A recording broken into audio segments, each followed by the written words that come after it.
Olá, galerinha do quinto ano! Hoje vamos para a revisão de português. Vamos ter na prova da página 127 até a página 178, tá? Começando na 127 com a diferença do mais com o i para o mais sem o i. Como vimos anteriormente, o mais com i indica a quantidade, enquanto o mais sem o i indica uma ideia oposta, tá? Na página 134, aprendemos sobre pontuação, sobre ponto final, a vírgula, dois pontos, o travessão, ponto de exclamação, ponto de interrogação, como eles são usados numa frase, num texto e o objetivo deles, tá? Já na página 145, começamos a falar sobre sinônimos e antônimos. Sinônimos são palavras que têm um significado parecido, que é o caso do feliz e o alegre. São duas palavras diferentes, mas com significado parecido, tá? E antônimos são palavras com ideias opostas, que é o caso do bem e do mal, do livre e do preso, tá? Agora vamos falar sobre os homônios, que são palavras que têm a mesma pronúncia, mas com um significado diferente.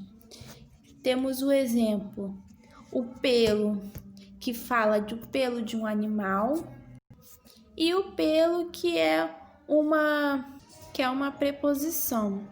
Também temos o caso do concerto com S e o concerto com C. São duas palavras parecidas, mas com significados diferentes, tá?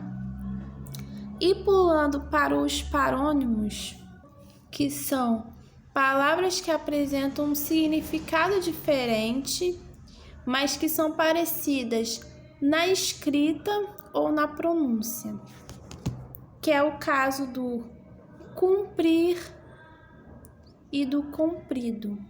A gente fala do comprido em relação à altura de alguma coisa, e o cumprido com o U é como se fosse o dever cumprido. Você cumpriu um objetivo, você alcançou aquela meta. Então são palavras parecidas, mas que têm um significado diferente, tá? Na página 150 a gente falou sobre o uso do A com H e do A normal. E vimos que o A com H refere-se a um tempo que já passou, ao passado. Enquanto ao A normal, usamos quando falamos de distância ou sobre um tempo futuro. Pulando para a página 158, vimos sobre o artigo, tá? O artigo sempre vem antes do substantivo, dando o gênero, tá? Para ele, como a menina, o menino, tá? E também define em relação ao gênero e ao número, podendo ser singular ou plural. Temos os artigos definidos, que é o caso do os, as, a. E os indefinidos, que são uns, umas, uma. E finalizamos na página 166, quando vimos sobre os adjetivos.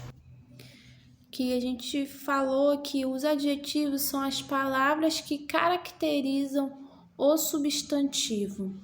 E esse adjetivo tem que concordar em gênero, número e grau, tá? Falamos sobre as locuções adjetivas, sobre o adjetivo gentílico, que é aquele adjetivo que caracteriza a nacionalidade, a origem da pessoa ou coisa, tá?